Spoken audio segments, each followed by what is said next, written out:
is up, everybody? It's Sam, and we are back with another episode of Pessimistic at Best, the podcast. I have my amazing friend Magda on the pod. How are you? I'm doing well. I'm excited to have you on this podcast. I'm actually so thrilled to be here. You've been on my vision board for a while. No way. Okay. Yeah. I have been I don't know. I feel like you've teased it a few times and I'm like, wait, I'll totally be on it. But didn't want to seem overly eager. No, totally. We can't be overzealous. I'm totally, and I'm so chill. So you have to play it so cool. Yeah. You're doing great. Thanks. Do you do vision boards, or this is like a mental vision board? I know, I literally write it down. Whoa. I think about all the people that I want to have on my podcast, and I'll kind of brainstorm the direction I want to take it in each year. And I'm not kidding. Since the cookie decorating party that I first met you at, I was like, she is so fucking funny. She has to be on my podcast. Oh my gosh, that was such a fateful event for us. Literally. Wow. It was the best. And it was almost a year ago now? Yeah. Or probably, maybe less.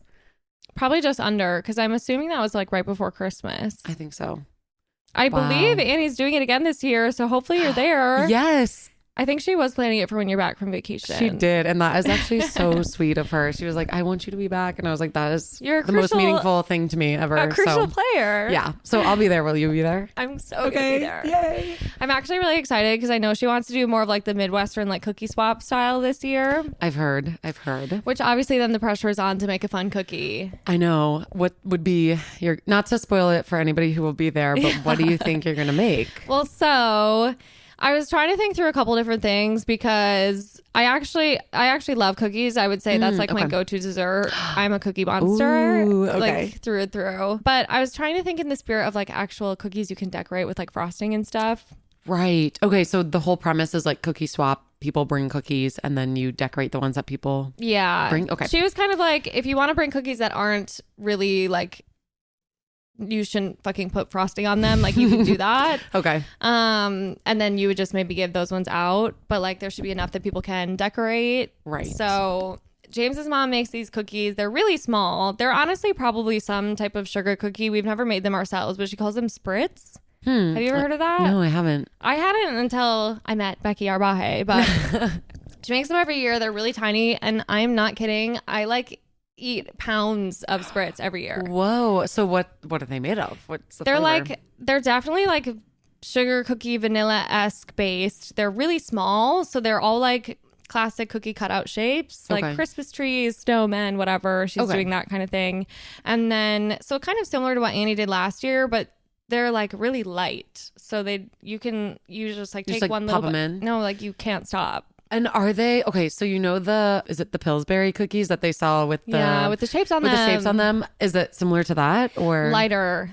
Even somehow lighter. More buttery and flaky or something. They're really good. That does sound. I feel like I used to really not like sugar cookies, but really? I think I was having bad sugar cookies. Okay, how do you feel about the ones with the shapes? Love. Okay, love. same. Yeah, and I think a generic sugar cookie, a store bought sugar cookie. Right. I don't want to waste my time. Yeah, I agree. Yeah. Usually they're hard. Or James is really obsessed with those something house. And they're those Loft House cookies. Do you know what I'm talking about? I don't know. Actually, we have some, so I can show you after this. Perfect. They're those cookies. They taste fake as fuck. They're wait, yes, I saw them on top of your microwave. Okay, I love those. Are actually so good. I literally don't like those. I can see they're fake. Yeah, you're not. At least they don't taste food. like a cookie. It's not a cookie to me. That's something else. It's like eating a pillow. Yeah. I don't know. Yeah, I know what you mean, but there's something so nostalgic about them. It's okay, fair. Yeah, it's I'm eating childhood. Yeah. I'm eating at times Play-Doh. Right. So true. Yeah. It's similar. Yeah. Flavor profile. Right. Yeah. I do like those though, I will say, for sugar cookies. Okay, well, Mackenzie made this insane cookie that you'll have to try. Maybe we can get her to bring it to the cookie baking party, but it was gochujang, or however you pronounce that. Yeah. Sugar cookies. Whoa. So they had a kick? Or... Yes. They were pretty spicy, but gosh. it made sense. I have this fun, inside joke, if you will, but I'll explain it and you'll get it and you won't. I can't wait to be on the inside. Just with some college friends where I jokingly bit into a donut and was oh, it's kind of spicy. And then was known as the person that thought that donuts were spicy, but it was purely a joke. But also, like, given the way that I look, it's totally believable. It's like, wow, she can't. You're like an Aryan princess, and then oh, it's spicy. Oh God, no, but I'm Polish. Yeah, I'm like, it's a little spicy, and the way that, like, I'm like, chai is spicy. Yeah, no, totally. That's good. That's good stuff. I mean, you can get especially spicy chai. It's true. I've had a ginger smoothie, and I'm like, it's the ginger is really. I'm like, it's hurting my mouth. Yeah, I actually love ginger in things. I've like become pretty accustomed to that, and like I've started putting it in lots of stuff at home. Turns out, I heard it's really good for like your immune system. Yes, but now I'm kind of like, it just wakes me up in the morning. What do you like, put it on that's waking you like up? Smoothies or honestly, that's it. I think I was like waiting. I was like, you're like adding it to my coffee. Yeah, no, I have a little, put it on a banana. Yeah. Okay. You're like, just like put a couple shavings. Yeah. That's all. I've never really gotten into some of those like health trends, like turmeric or like those. Turmeric, I heard, can really stain your counters, so be careful. Oh, really? Okay. I'll mine are kind of gray, so actually come eat your turmeric in my apartment. Yeah, safe space. Yeah, but like those like digestive shots or things like that. And I used to be kind of like a health fad hater because I'm like, come on, you guys. No, totally. But now I'm like, everything in moderation. Yeah, if you feel better and it's like your ritual and you feel like it's helping you and you feel healthy, like, who am I to say? Who am I to say? Like, actually, I could take a lesson. I will say, I think as I've gotten a little bit older, I've kind of realized, like, I don't know if it's just like the years we grew up, or like I feel like we must have just, I ate so much processed foods growing up. I feel like my gut is fucked up. Yeah, I don't know how many years of reversal. Like, I don't know that I don't know when I learned to start eating vegetables. Yeah. Oh, wait, actually, I remember I took this class called Ecofeminism senior year. Yeah, that actually sounds really cool. It was really cool. Senior year of college? Senior year of college, yes. It was part of my women, gender, and sexuality studies minor. Totally. I got a certificate. I got a certificate. I know what it's like. Yeah. Oh, yep. And it's one of those classes that you're like, yep, I went to a liberal arts school. Oh, yeah. Totally. But it was an awesome class. Like, we just discoursed all the time. Totally. And we read books. Those are some of my favorite classes. Absolutely. Yeah. The most impressionable. Like, I don't remember, I majored in psychology? Like, don't remember a single psychology class. Totally. I remember every single women gender studies class. Yeah. But we read this book called The Sexual Politics of Meat. Okay. Which really like opened my eyes to obviously we like know about the environmental and maybe like physical health implications of meat, but then it really just broke down like the gender differences of that's actually really fascinating. Yeah, it was sort of like the thesis, if I can remember, was basically like the best way to fuck the patriarchy is by not eating meat, because the patriarchy stands for meat. Oh my God. Okay. And I was like, that's kind of funny. I kind of like that. And not, I mean, it was like serious, but so then I kind of dabbled in vegetarianism, and I'm never fully committed. Totally. But I kind of think that's when I learned how to eat vegetables. I would say similarly. I always hated vegetables growing up. I was kind of like, oh, boring. If I could eat something else, I would probably opt for that. I used to be a picky eater. I want to know about that evolution. I don't really know like how I was such a picky eater. I think vegetables were the start. I hated broccoli. Hated it. Okay. Can I say kind of cliche though? I know. Like, okay. Everyone's doing it. With much love. Yeah. I'm like, okay, but everybody hated broccoli. Yeah. And like, I think that's where it started. And then I was kind of like, why would you ever want a vegetable when there are so many other things? Cheetos, Pop-Tarts. Yeah. Famously like in the same category. Yeah. It's like, why choose broccoli when you can have Cheeto? And they're shaped similarly. Yeah. And no, commonly it's like when I make a recipe and it's like broccoli cheddar soup. I'm like, no, it could just be Cheeto cheddar soup. But actually, that actually sounds doable. Yeah. I need to like chopped broccoli salad. Cheese-based. Yeah.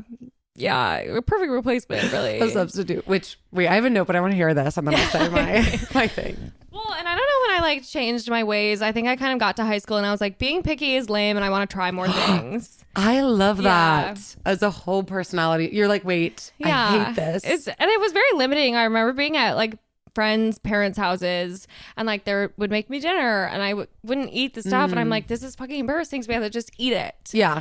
So then I was like, I need to start trying new things. And I think it was like, I started trying things like avocado or just, we're not going crazy, but yeah.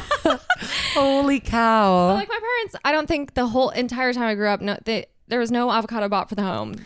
That's so true. That's such a, I feel like avocado is distinctly I wouldn't say Gen Z food, but it kind of is. Like, I don't know when I had my first avocado, but I can't say that it was before sometime in high school. Right? Like, what was up with that? We were not eating avocado. No. And now millennials are like, oh, your avocado toast instead of your fucking house or whatever. Right. That's yeah, exactly. Yeah.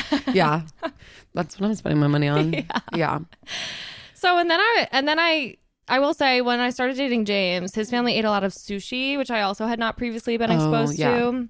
And that one's, to be fair, that one is not controversial. It's divisive. Divisive, yes. Yeah. Not everyone loves it. Correct. I also would say I lean toward the safe sushi / sometimes like tempura, like, that's just fucking fried fish. Yeah.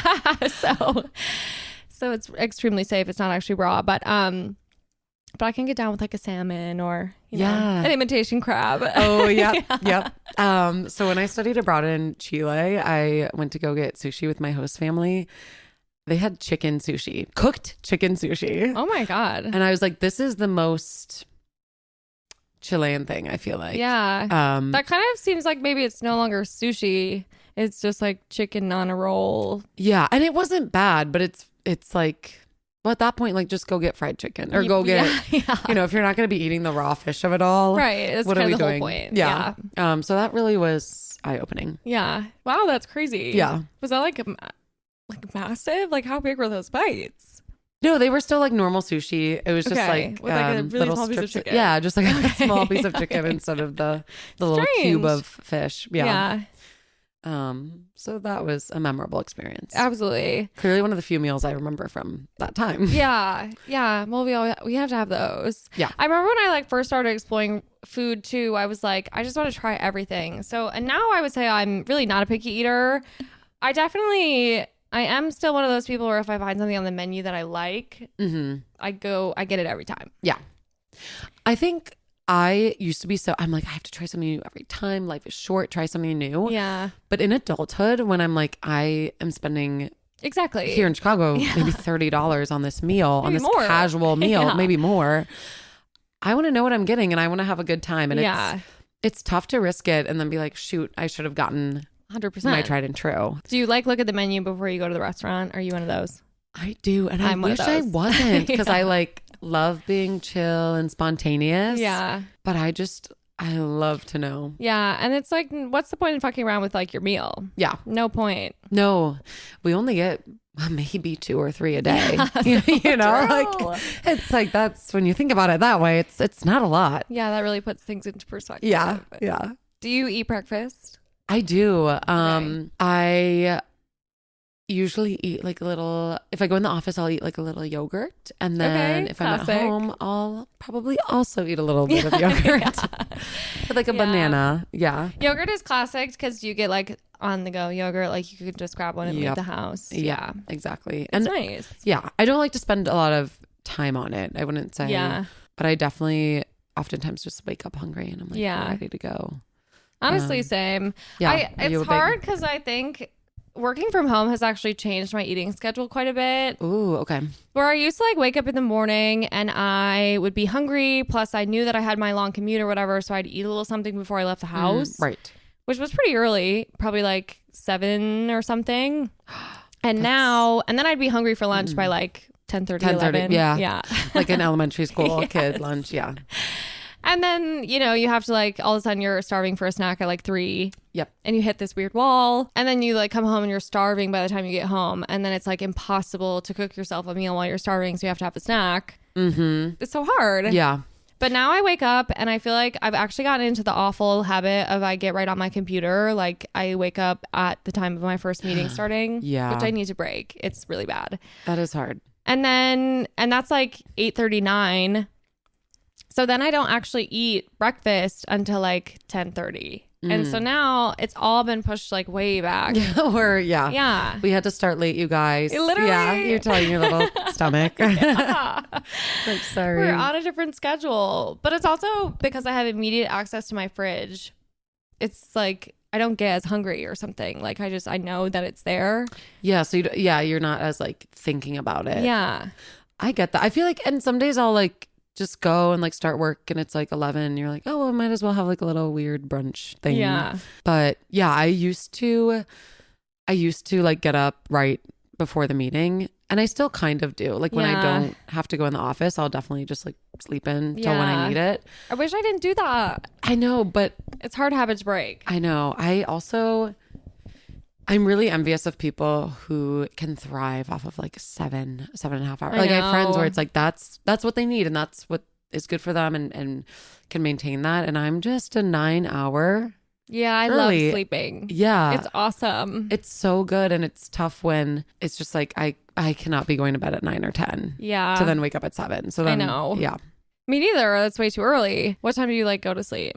So I was like a little bit unemployed last year for 6 months, and I kind of found my natural rhythm, and I found it back again in times when I don't have like, to wake up early or like do a lot of things on the weeknights, but usually like 11, or like kind of 11:30. Yeah. Wake up 8:30. That's sort of been the 9-hour cycle. Yeah. Yeah. Well, and I think it's interesting too, because I would love to be a morning person, but I also like, one, I think I do like some self-sabotaging at night, but two, kind of like, I don't actually think I would do anything productive in the morning. I think I would just have some time to myself. So nighttime kind of seems like my only time to like actually get shit done. Yeah. I work on my podcast. Sometimes it's more for pleasure. I'll scroll on my phone, watch TV, whatever. Yeah. But that's like, I don't know. If I woke up in the morning, I'm kind of like, would I go for a walk? Like, who the hell knows? Yeah. Well, I have no idea. It's like so undiscovered. Literally. I think I like the days when I've like left, every time I like wake up and I like go on a walk first thing, I'm like, this is amazing. No, like I should do this changing. every day. Yeah. I just can't. For me, the hardest part is like that half an hour right after your alarm goes off, or even right after you wake up, if you do it the natural way.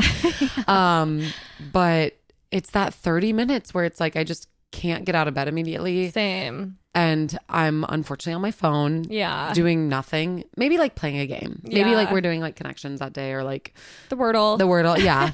Maybe like responding to some texts. But I really don't know how my life would be changed if I just like, whoop, got out of bed. I know. But it's scary. It's no, like, it is. It's intimidating. Like, what do I do? And I'm just like immediately living. Yeah. Like I can't. That's scary. Crazy. That's crazy. Yeah. It's like I need some We're time. dive in head first. Right. Yeah. Yeah, exactly. It's like I need to wade in. I'm just trying to dip the toe. Yeah, exactly. Yeah.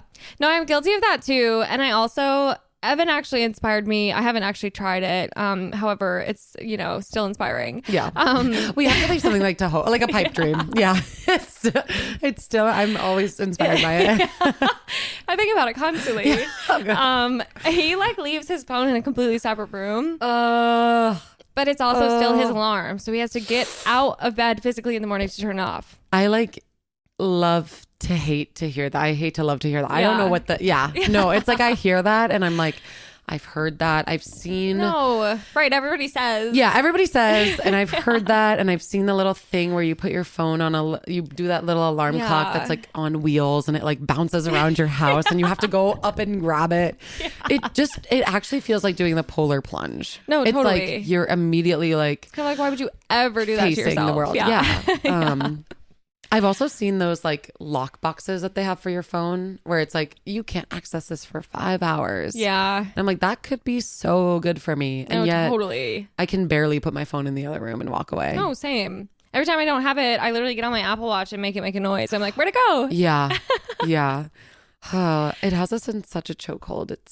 Well, and it's also honestly like depressing to me that I can't just like get myself to set my phone on for 5 hours. Like what? I have no self-control, but I literally don't. I don't. Yeah, I know. No, it's true. A lot of thought there. Like you have to trick yourself into not using it. Yeah. That's not sustainable. No, we can't be doing that. Yeah. And I've also like tricked myself into being like, well, I'm using my phone for good purposes. It's like, I read this one article this one time. Totally. Couldn't tell you the source, couldn't tell you anything about the article, but it was like people might be actually reaping benefits from using their phone if they're using it for social purposes, like having a group chat or even like listening to podcasts, because that's like, I wouldn't say necessarily like productive is the word that they're looking for, but maybe like connective, where it's like with group chats, it's like you're connecting with people. Yeah. You know, podcasts, you're learning, you're engaging, you're consuming. Totally. And I'm like, yes, that's me. Like I'm always in the group chats. And I've like, always said that. And I've always said that. And yeah, every time I'm on my phone, I'm like, this is good for me. Yeah. Yeah. And it can't be always. No. And then like I'll do that. I'll say that after like, oh yeah, I've been on TikTok for 4 hours. No, this is good for me. Yeah. We're like, actually, I don't know, as somebody who lives alone too, and I don't know if you're, and I'm like, well, maybe it's no different if you like live with somebody, but I'm just like, as an extrovert, I'm like so like desperate for that connection when I'm like by myself, and I'm like, this is how I'm connected to the world, because as soon as I turn her off and put her in the other room, it's like, it's just literally. Me. I'm like, that's scary. Yeah. Well, I will say, I think my problem is I live with an introvert. Oh, okay. And so he would like love to not talk to me when we're at home. Nice. You're like, what did I get you for? Isn't this the whole point? Right. Yeah.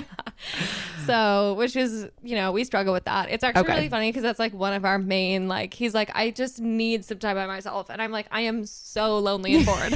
Yeah. Oh, wait. So what I'm hearing is I should swap with James. I should move literally. In. Yeah. Okay. That'd be so crazy. We would not get any work done. No, never. Which actually sounds awesome. It sounds really fun. How do you work from home? Like, or 3 are you days always a week. in? Okay. Yeah. Okay. Which I want to work from home every day. See, me too. And I think it's funny that you say that. I was just talking to another friend about this, who's also very extroverted, but I think he gets a lot of his like social from work, and he like really is missing the office. And like for me, I love working from home. I love it, but I feel like I try to like because it has allowed me to have a more like fulfilled social life outside of work. Yes. And like I don't have to like commute home in order to go meet, that like hour of time is like I can just get on the bus and go wherever I need to go to meet up with my friends. Yes. I thought about that a lot because in my, the last couple of years of like, existential crisis with my career and whatnot, and you're in your young 20s, I was thinking that, the job had to fulfill everything. It had to be like, this is who I am. And also like, these are my friends. Because I saw friends who like really had, besties at their work. Same. And in my first job, I met some awesome people who I think had the pandemic not happened, would have been like a close knit group of friends. But in starting this new job, I'm like, oh, I don't need to find friends at work. Like, in fact, it's probably better and more sustainable when it's like I maybe have like a shared activity or connection. And not to say like, I'm like, it would be so awesome to like have close friends at work for sure. But it's also do it for like 40 hours a week. Yeah, it's like you kind of, that's natural proximity. Yeah. But like now that I have more opportunity to have a more flexible schedule, it's like, yeah, we can have friendships outside of that. Well, and like I think also for me, this is actually the first job I've had where I work with people my own age. Like my previous job, almost everyone I worked with was like, probably a good 5-10 years older than me, which I feel like also makes it like a little harder to like form those friendships. So maybe I've just also never really had that, but I don't know. I fucking love working from home. Yeah. It's really nice. It is. And I wish it's tough now in this job because I work hybrid ever since January, and I thought, well, the 1 week that I was sick, I was like, whoa, I'm so glad I get to work from home. Took my one sick day, but then like was working the rest. And the flexibility certainly is nice. And like 2 days a week is, I think if I had 3, I'd be like quitting immediately. Like that's full time in office, basically. Literally. But part of me is like not sure that if I immediately started working from home, if I would miss some of the unseen benefits from working hybrid that I don't know exist. Like my boss works in person, like the few coworkers that are on my team that are based in this office. For sure. And it's nice to see them, but I don't know that I like leave the office being like, today was so great because I saw this coworker. Yeah. And some days, yes, I was like, thank God they were there or else this day wouldn't have been like it was. But it's hard to say if that would be like an ultimate game changer of. Well, and I will say, I feel like the part that's hard is I do feel like there's no like water cooler talk. You know what I mean? Like when you work remotely, like there's no opportunity to just be like, hey, how are you doing? Or you can, but then it feels forced. Because like most of the time you jump on the Zoom or whatever and like you're just going to dive right in. Mm-hmm. So I feel like that is the piece that's definitely missing. I think for me also, like the hardest part is that I don't have everyone I manage, like my team all works together in an office and I'm not there. Okay. So that's hard. That like presents challenges for sure. But but I think like ultimately I'm also one of those people where like I much prefer working solo. I've never been like much of a teamwork person. I don't like to like share tasks. I like to be responsible for my own work. Yeah. So I think in that sense, working from home is nice. I just ultimately, I did not miss that commute at all. No, it really is like, it's tough because part of me wishes I could use the time that I didn't have to commute in a better way. And I think I do in the evenings. Like I think because it's like, okay, we're turning it off at like 4:35. But I think in the mornings it's like, okay, I'm just sleep. I'm just sleeping or like doing that scrolling thing. So, but I think, it's like we can't be perfect at everything. We always have to be growing, being inspired, thinking next year is going to be the year that I'm going to put my phone in another room. Literally. With the alarm. Yeah. And we do aspire to that. When he told me he did that, I was like, of course you do that. Yeah. That must be nice for you. Yeah, exactly. You're like, okay. No, but it's nice. I think for me, my next move is like I want to get one of those and I'm gonna maybe try and buy one on Black Friday. One of those like it like does a sunrise in your room. Yes. Wait. Like to reset your circadian rhythm. I'm like, I would pay a lot of money for that. I've also been interested in getting some of those like it's the alarm clock, right? That like does that. It sounds I'm getting so many Instagram ads for it right now. Yeah. And what I love about it is it sounds so based on science. Based in science. You're like who could ever disagree with that? Right. You're like, oh, this is what my body needs. Yeah. Well, I was at like a bachelorette party recently and I just must not be getting enough sun. I was like a couple days in. Obviously, we were doing lots of drinking. I like took all my makeup off for like the third day in a row. And I looked at myself in the mirror. Granted, a lot of the girls I was with also like get spray tans and things that probably don't make them look like half dead, but I was like looking at myself in the mirror and I was like, oh my God, I need to go outside. I had huge circles under my eyes and I was so pale. And I feel like I'm starting to like every time I go outside, like it's kind of like what you said, like James and I will go for a walk and I'm like, wow, I love it out here. Yeah, you're like, it's amazing. Like, why is nobody talking about this? Yeah. And I'm like, that's probably not good. Yeah. I should go outside more. Yeah. So I need to like schedule in that time. I will say that's also a thing about remote work. Sometimes it'll be like all of a sudden 2 days go by and I'm like, wow, I haven't gone outside. Left. I'm such a outdoor lover, like in the way where it's like I'll get stressed if I like can't go outside on a certain work day. I think that's natural. Yeah. Or it's like, I like feel so, somebody taught me this word recently and I love it. FOMO. Have you heard it? No. It's like FOMO, but it's fear of not being outside. Okay. And totally. I think that I really feel that in the summer and particularly like the last couple of weeks in September when it's like, that it's all coming to an end. Totally. And it even happened early or like, today it didn't happen because I had a lot of meetings, but on Monday when it was like 60 degrees and sunny, I'm like, who knows? Like this could be the last one for 8 weeks. I'm like, I have to be outside. I'm like, I don't care. I'll do more work. I'll work when it rains. I'll work when it's freezing outside. But today I need to be in the sun. But I'm so like dramatic about it. And it's like, okay, like there will be more sunny days. Yeah. Do you get like seasonal depression? I don't know, but I definitely am affected by the weather. Yeah. Like seasonal depression sounds, not that I'm not willing to like claim it and admit, but it also sounds like you haven't been diagnosed. Right. I haven't been diagnosed. Like it sounds more dramatic. Like I don't want to claim that if it's not true. Yeah. But I don't just like be so affected by the weather. Like if it's gloomy, I'm like, oh my gosh. Yeah. I can't be productive. Like I'm not happy. And like nothing has changed, and I got great sleep. Turns out it's a terrible day. Yeah. I'm like, oh, it's sad. Maybe that is seasonal depression. And then the sun comes out and I'm like, oh my gosh, wait, I love all my friends. Best like day I ever. feel good. Yeah. I look good. The world is peaceful. Yeah. Everything's great. Yeah. I definitely feel similarly. However, I actually kind of look forward to, it's so much easier for me to work if it's gray. Like I'm like so down, like a rainy day, I'm so productive. I'm like, I'm at my computer doing my thing. Yeah, there's nothing else to do. No, literally. We're not going outside. So, but I do feel like winter, especially like in the Midwest, it does drag on. Yeah. It's long. That's the worst part, I think, about Chicago winters is the gloominess. Like I don't care how cold it is. Because you just go out, you wear a big coat. Yeah. You wear a big coat. You make it work. You get your put the hat on. Whatever. Yeah.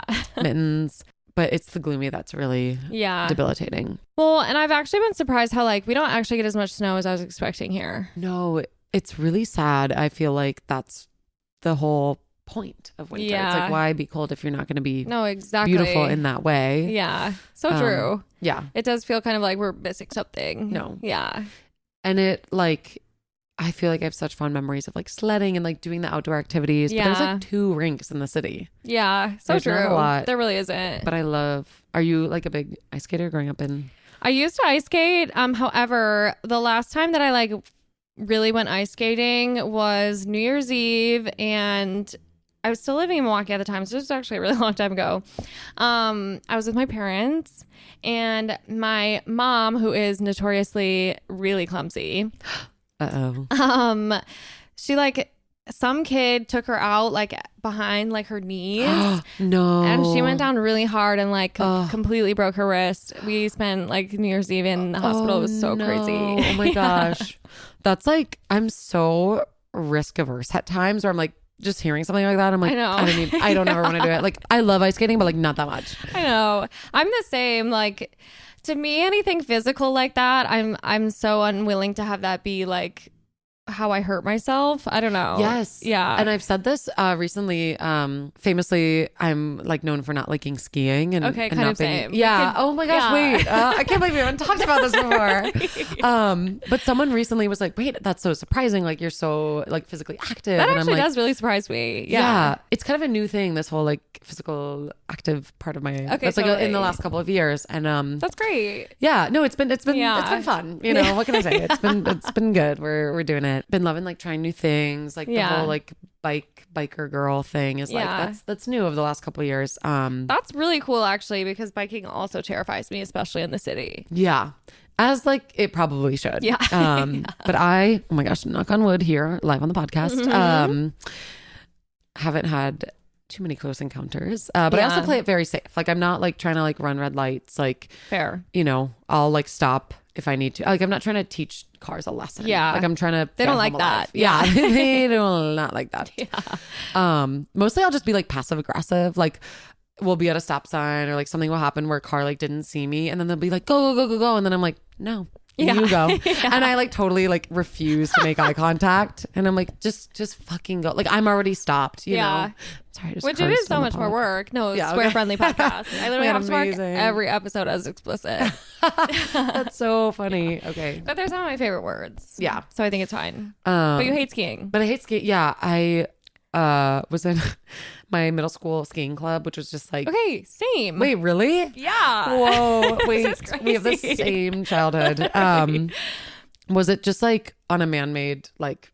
Yeah, I mean, so it kind of depended on the season. You would always when we started, it was Wednesdays, and we would go. And early in the season, it was always fake snow. And like the hills in Wisconsin, they're hills. You know, it's not like a mountain, right? It's not. Yeah.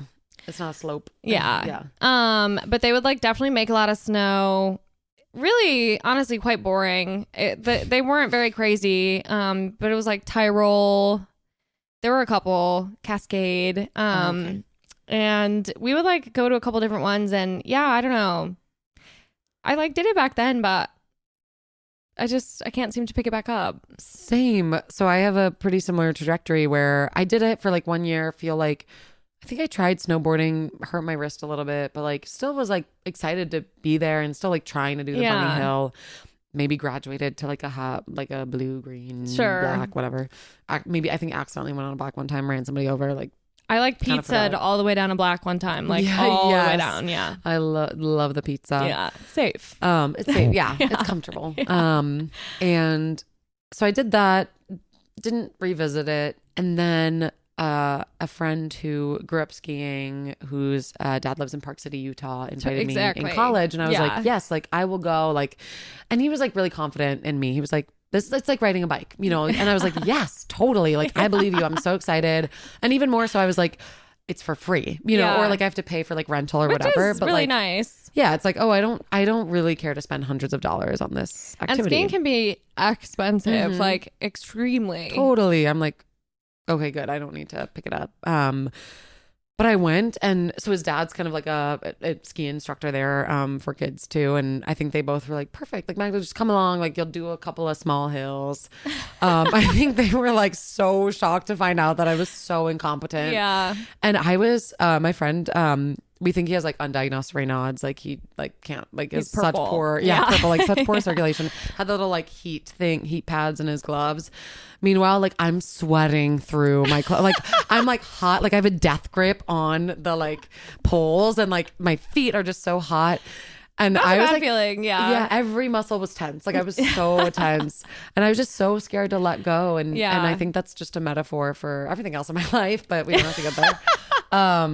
But I just truly was not. Eventually I was like, please, you guys, like go with your friends, like go to the higher thing. Like I'll just après ski, whatever, early. Exactly.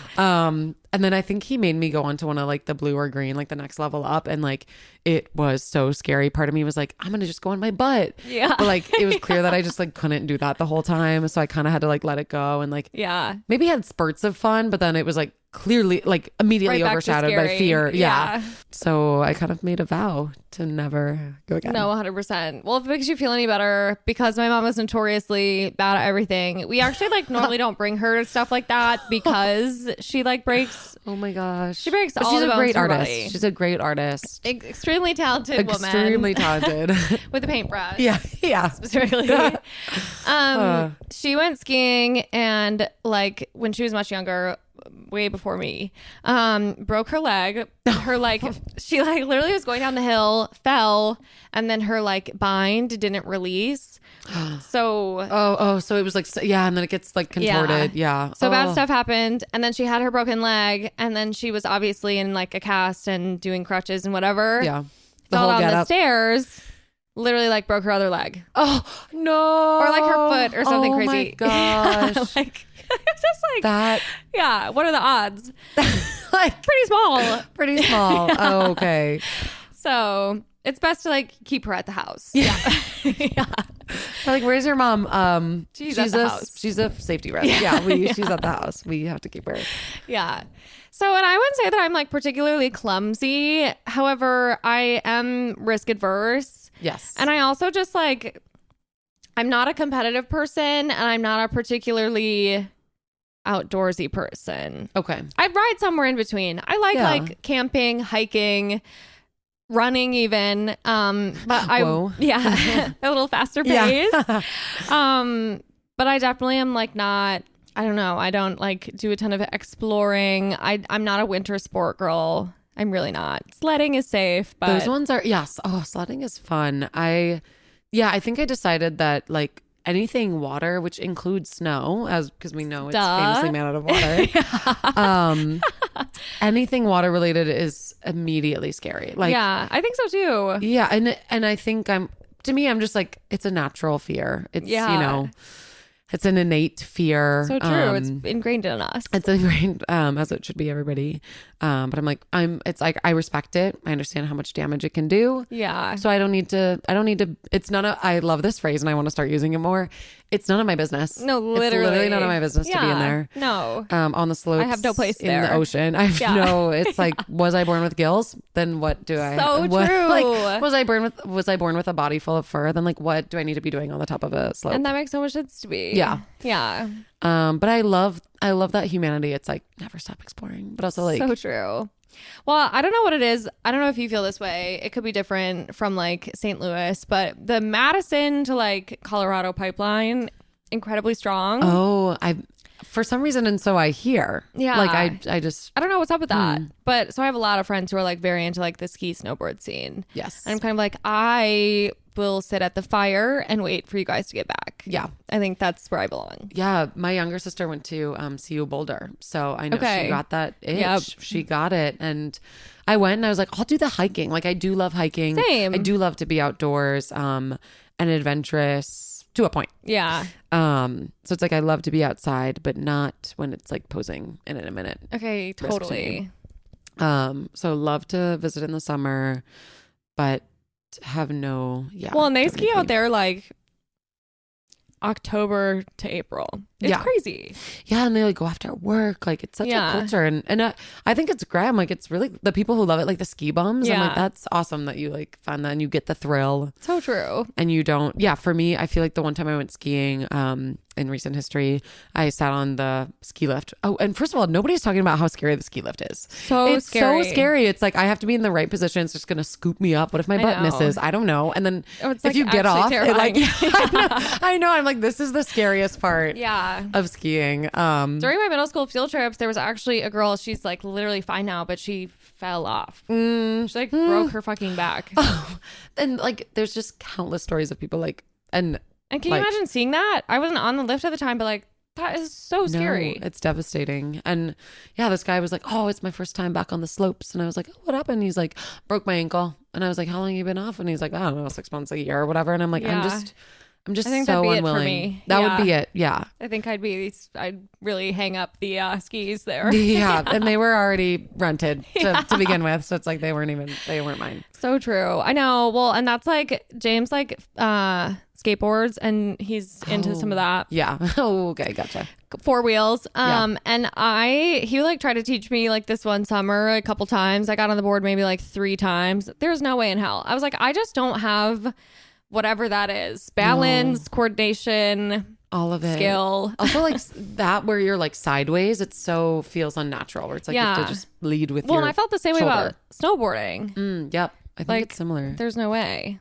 But it seems like extra, like why are they the coolest sports? Like why? Like, no, like so cool. Like, yeah, it's like really, really cool to see somebody skateboarding, longboarding, surfing. Yeah. It's like, but it's so feels difficult. Somebody also in the water, so scary. Right. So it's like we won't be going there. Yeah. Somebody that I really talking about being inspired by. I think when I hit some sort of like, okay, not quarter, but like third life, a third of your life crisis. What would that be called? Is JVN, because I feel like he's like done gymnastics and like ice skating and like taking lessons and really I'm like, I don't know. I think about what would put me out of my comfort zone, because I think You're supposed to do something that scares you every day. Yeah, right. Exactly. Do one thing a day that scares you. Yeah. Show up to work. That's my thing. And it is really scary. Yeah. But get out of bed in the morning. Right. Really exactly. Yeah. So scary. But I'm like, oh, I already do improv. Like for a lot of people, that's like baseline, like nerve wracking. I mean, yeah. Yeah. So I'm like, if I already do that, like what's next? Yeah, how are we going to push the envelope? Right. I truly think it's like learning how to do a hand. I never could do a cartwheel growing up. Okay, same. So I think it's like, wait, really? Oh my God. Like, why haven't we connected before? Yeah, just something. No, it actually is an insecurity of mine. Oh, really? Okay. Because I used to practice for hours in the backyard.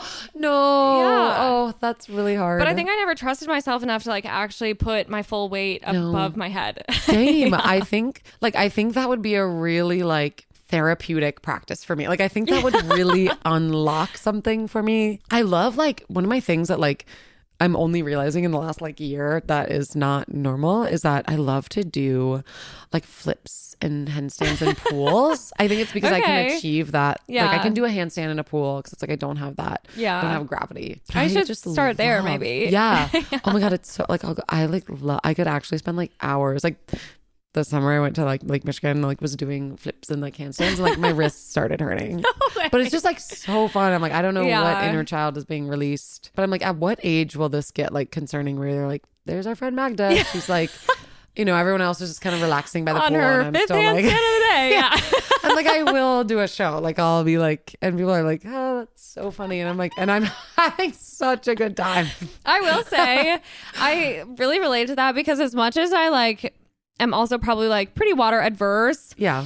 I love splashing around in a pool. Yeah. There is nothing better. And I can't like I would love a pool. Like, and I know that everyone's like, I want a pool. And I'm like, no, like I would be in that pool. Like exactly. I go to the hotel and I'm using the pool. Like we go to the beach, we're swimming in the water. I just can't understand. I'm like water averse, but like I'll be in it. Yeah. I'll be there. Just like not sporting, just kind of hanging out. It's so fun. I used to, when I was a kid and we would go to a hotel, pretty much what you just said, like my dad, I always brought swimsuits. There was no question. I'm searching for the pool the second that I get there. It was like the best part. Same with like, you had to drag me out of the water if we were like at the beach or it was the best. Yeah, I'm always bringing a swimsuit. Like no matter the trip, even if it's like winter and you're going somewhere cold, it's like just bring it. There might be a sauna. There might be a bathtub or a hot tub. Yeah. I know, but I do. Maybe that is a safe place for me to like practice a cartwheel or a handstand. Yeah. I wasn't really ever doing that. Oh my gosh. I was just like jumping in. It's so fun. I think in another life I would be, well, two things. A synchronized swimmer because of that. I feel really or in a similar vein, like kind of a hip hop dancer. Oh my God. I love like that. Yeah. So I think there's something about the choreography, the coordination, totally, the movement. Yeah. Would you say you're like a good dancer? I don't know if I've seen you dance really. Oh, I would freestyle. I never learned choreography growing up. Yeah, same. It really challenges me to use my brain in that. Like, I think it's like a different language. You know, you're like learning. I think like moves are like words. The way you have to memorize that is it's so difficult. So when I've done it in adulthood, I'm always like, wow, this is really challenging. But I love to dance in the club with my friends. Oh my God, same. And I will break it down. Like I don't really understand like how people like go out to bars and like places that dance and just stand. I'm like, I have to be center of the dance floor, like on my same. I don't know. And I will say, I feel like honestly, maybe that's something we got to start bringing back more this winter. I feel like I haven't actually gone out dancing in a while. We'll go after we go to the pool, after we go to the indoor pool and practice. No, I'm a big, and sometimes it was something that I kind of came to terms with because I think I was like, oh, like, do I like need to go out anymore? Like college is over. Like we don't need to like go out. And I'm like, no, it's like a different type. Yeah. There's a purpose to it. Yes. And always and forever, it'll just be about the dancing. Yeah. Like truly the best nights out are, when like there aren't that many occasions otherwise in life that you actually get to like just go fucking bust a move, like literally. No, it's weddings, true. What else? Yeah. I mean, I guess you can do it alone in your home. Yeah, that happens sometimes. Yeah, but it's not quite as fun. Yeah. No, I need like the music blaring. Yeah, it's the best. Yeah, I need the DJ to play a song I didn't know was going to speak to me in that moment. No, literally. Yeah. Well, and it's also one of those things where like when I get home from like a night of dancing, I'm like, humans are meant to be dancing all the time. How fun is that? Correct. It is so fun. It's incredibly mood boosting. Like it's just like, it's intoxicating. I know. I think, and it's so funny. Like growing up, I'm like, I used to be so shy and like stage fright. And now I'm like, same. I don't need who cares? I don't need a drink to dance. Like, yes, after a drink or two, it's like, I feel looser and it's more fun. But like, I'm like, I just need the music, like the beat. No, not to sound so cliche, and, but it's just feel the rhythm. It does something. Yeah, it's like who cares? I don't care what your moves are as long as you're having fun. So true. Yeah. I will say it's been like fun to kind of go out here in comparison to like Madison. I feel like there are just more places to dance that aren't like full clubs. Yeah. Or like, I don't know, where you're not. It's either like. In Madison, it's either like club or it's touch tunes. So it's kind of nice to have something in between. Yes. And where you're not like so crowded, because my ideal is like I need like a wingspan length. Like I can't be small when I'm dancing. No. The worst is like to be in a club where you're just like putting your fingers up, like bobbing your head, and I'm like this. That is classic. The fingers. Yeah. It's really hard to be in that kind of space. As somebody who like needs can't be contained. No, cannot be contained. So I love when it's like not a totally full space. Yeah. And the music's good. It's the best. And there are honestly so many good like DJs or like house music, things that I don't know as much about, but it's so fun to dance to that stuff. So I'm like, sure, maybe I'm going and I'm not going to like know every word to every song, but it's so fun. Yeah. If it's music, we'll dance. It's fantastic. Yeah. I famously, I keep saying famously, I think I picked that up from somebody. But when I studied abroad, I remember, like the week before, I was like, I'm going to listen to Chile Top 50 on Spotify just to really like understand like what I'm getting into and what they're listening to there. And I was like, whoa, I don't know if I like this. Like every song sounds the same. I don't really know if I like reggaeton. Came back 6 months later. Love it. Love reggaeton. Like love when it's on at the bars here. Oh, same. Know all the songs. And I'm like, no, these songs are so different now. And so I think it's like, I think I have yet to have that experience with like house and techno. I think I need to have that revolution. Because right now I'm still a little bit like, oh, it's fine. It's not my favorite. Yeah. But I like will always remember that story of like, no, I can change. We can change. Yeah. Oh, you would love my coworker. He is, his DJ name is DJ VPS. Okay. Plug. And he is actually the first coworker that I met when I started at my new company because, and this was like 3 years ago now, but when I started, it was in the pandemic. So everyone was remote and I was I don't think we took you there during our Madison trip, but it's called Rabinia Courtyard. It's like a restaurant, a bar, and a cafe. All of that kind of like share this space. And sometimes on the weekends, they'll have like DJ nights or, you know, things that out on their patio because they have a really nice outdoor space. And they're having a DJ and it's like really fun. Everyone dances. And James and I went and, my coworker notoriously always wears like a bucket hat. Every meeting I've ever been on, he's been in a bucket hat. It's signature look. Whoa. And I see this little bucket hat like poking out over the DJ stand. And I was like, oh my God, like I think that that's Nate. And I went over and it was literally him. And he was like, I was like, can I hug you? It was like so crazy.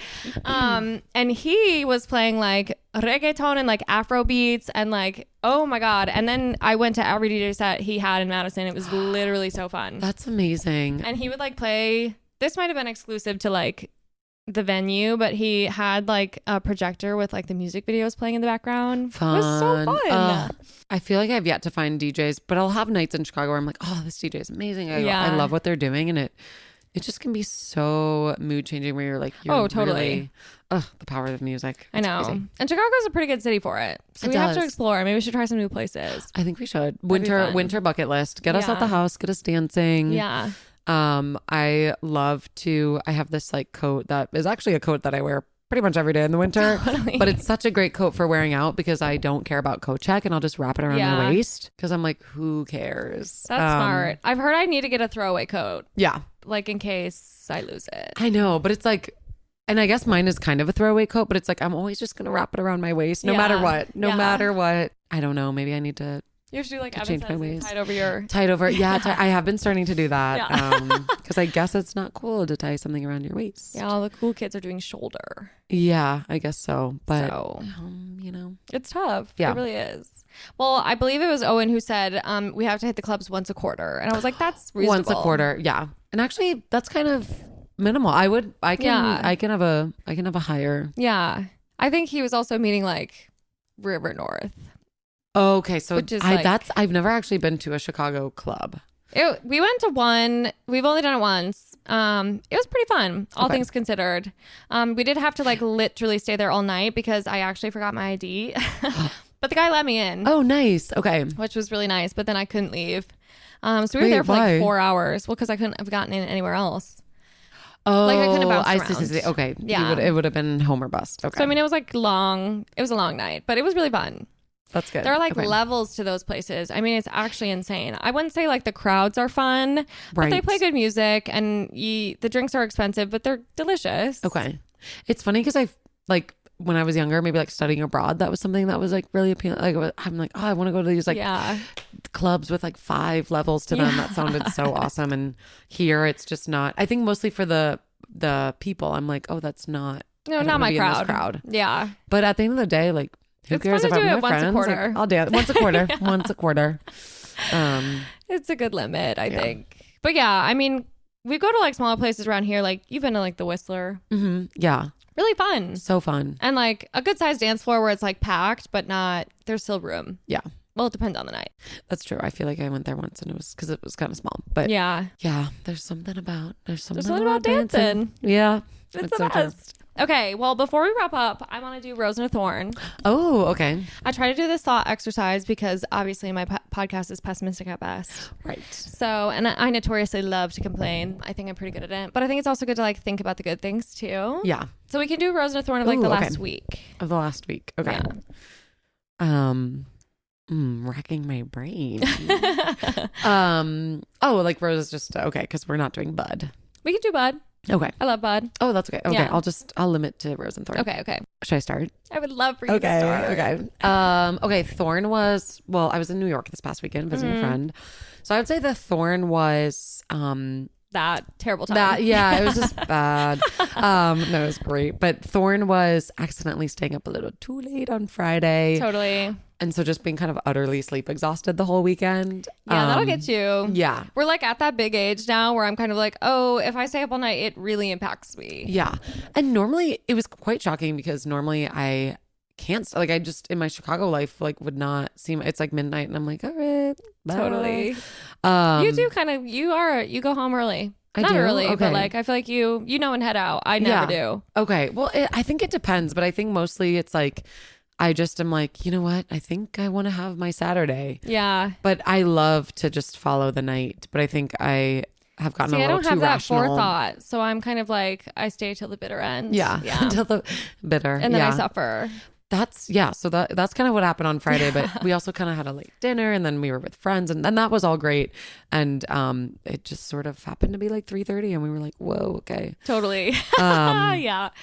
But the rose of it all was being in New York and seeing some college friends that I haven't seen in a while. Some good comedy. Ate a life-changing brownie. Yum. It was at this place which, if anybody listening goes to Brooklyn, it's called Dinner Party. Okay. It's like some friends. Okay, it reminded me of that next door dinner concept that we went to. Yeah. Except for these friends just like opened a restaurant, but they wanted more of like communal, like dining. That's cool. It's not like non-profit or anything, but so the whole point is like they have communal tables, although I found it kind of odd that they sat us, me and my friend went for brunch, which I think they're typical for dinner. Like they were sold out for dinner on the weekend. Okay. But they kept seating people at separate tables. And I was like, isn't this the whole point? Yeah, I thought if it's communal, even if like people have, I'm like, it's funny because you'd think, I understand their thought of like, well, okay, if people have the option, they want to sit separately. But as somebody who's opting into the communal experience, like we were kind of like waiting for, I'm ready to have a conversation. Yeah, I wish we said, especially like I was with my friend all weekend. Sometimes we feel like a married couple when we like eat out because we're just like silent because we're like, well, we just talked about everything together on the subway here. Might as well focus on the food. Yeah, exactly. So we were waiting for that. But anyway, the brownie was, oh gosh, it was nothing like a good brownie. Yeah. It set the standard. I don't know. It might have to be a minute before I have my next brownie. That's so fair. Yeah. Because you can't really ruin that experience. No. And brownies are so specific. Are you like a corner person or a middle person? 100% middle. Really? I never understood corner people. Okay. I love a little crunch. Or maybe crunch is the wrong word, but like. Yeah, it's like, crunchy brownie. Something structured. That's my favorite part. That was I remember a friend's family had this like pan growing up where it's only corner pieces. It's like shaped like a snake. Have you seen that? No. Oh my gosh. Okay. Oh, I'd love that. I'll get that for you for Christmas. But it makes only corner pieces. And I was like, I don't understand that. I'm like, I want a pan that's only middle. See, the middle's like a little too gooey for me. And I love that's why this brownie was like it wasn't gooey as much as it was just like rich and creamy. It was just really divine. Or would you say you're like chocolatey over like sugary sweet? Yeah, except for kind of my favorite dessert is cheesecake. Oh. But I do love chocolatey. I would put that in like the rich category though. Rich foods. Oh yeah. It's wealthy. I also love cheesecake. Yeah. So good. It's so good. Yeah, and there's so many different flavors. Incredible. It's awesome. Yeah, so maybe like rich. Really yeah. doing something. Yeah. Okay. Okay. Anyway, I derailed us from your Rose and Thorn. I love New York. I haven't been there very many times, but we like went to go visit James's brother. Yeah, like recently, right? In like early September. And that was my first time ever actually exploring Brooklyn because the only other time I had been was when we moved him in, which was like 5 years ago and he lived in Manhattan at the time. Oh, what part of Brooklyn? They are in Bushwick. Okay. So it was like so fun to explore. We were staying at this like pretty crazy little Airbnb in like a basement. Nice. Classic New York. Yeah. But yeah, some of the best food I've ever had. I mean, it was delicious. It was so fun. It's yeah. I didn't have the brownie, but I'll have to try that next time. Yeah. Okay, well, I think I'll start with my thorn. Thorn of this week. this last week so far. Work has been challenging recently. It's like contract re-sign season, and I am just like reaching that point of burnout where I'm like, so I can't get anything done. I'm like, it's time for the holidays, and this happens to me like every year. Unfortunately, of course, all the contracts get re-signed like in the new year. So I feel like we have the most work when you have like the least people and everyone's checked out. So that's been taxing. And I had like, and especially a couple of like bad days where I just was not getting my shit done, and like as a manager having to like kind of micromanage and get everyone else's shit done. Not fun. I just don't have it in me. So that was probably my thorn. That's tough. And then I would say Rose. I had my friend Jake over recently, just actually last night, and I haven't literally seen him since I think maybe like James's show in the summer. So it's been a really long time. Yeah. He used to be a coworker of mine, but it's been like a year since he worked at my company, and we had like a really nice little dinner, and it was just so good to catch up. And I feel like that's in the spirit of like kind of what we were talking about, just like having more one-on-one time with people.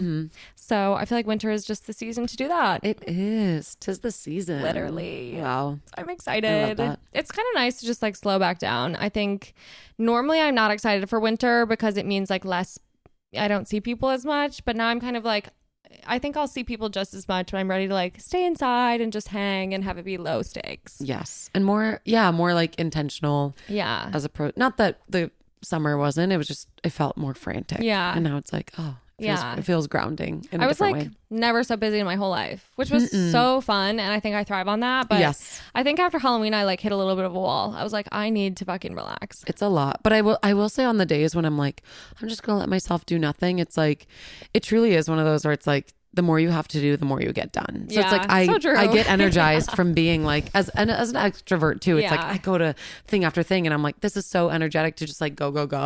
So that when I slow down, it's like I'm not doing anything. It's just polar opposite.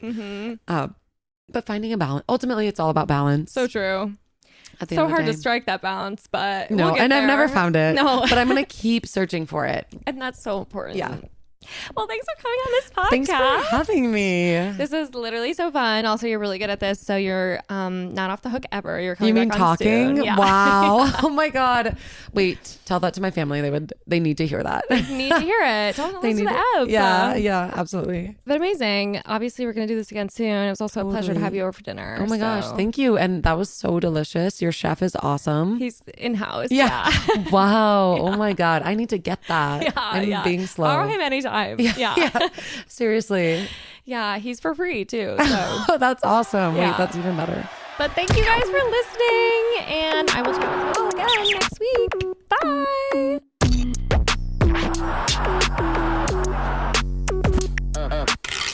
Another cathartic convo in the books. I feel better. How about you? Thank you so much for listening. Now I just want to jump on here and say, don't forget to follow and or subscribe to the pod on your favorite streaming platform for new episodes every single week, because I know you can't get enough of me. Additionally, if you want to gain access to exclusive episodes and lots of other goodies, join our Patreon and support the pod with your hard-earned American dollars. You can find the link in our show notes, or you can also visit us at patreon.com/pessimistic@best. And of course, don't forget to follow us on Instagram at pessimistic@best. And if you're as obsessed with me as I am with you, you can find me at Sam Georgeson on all platforms. And last but not least, I'd like to give a special shout out to my podcast editor and producer,